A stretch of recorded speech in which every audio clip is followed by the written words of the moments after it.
Okay, ushbu video ancha oldin chiqishi kerak edi. Lekin o'zim dushanba kuni chiqaraman, keyingi oy chiqaraman, yanvarda chiqaraman deb mana 2 yil cho'zib yoribman. Xullas, bu bola kim deyotgan bo'lsanglar, ismim Jasur.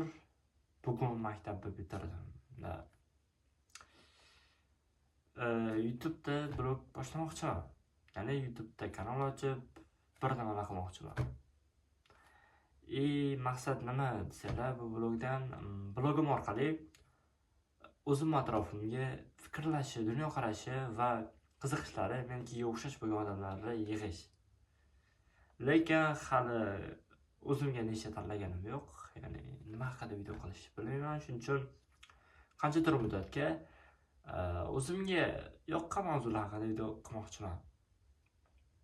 Ko'ramizki. Menimcha aytmoqchi bo'lgan narsalarim shu.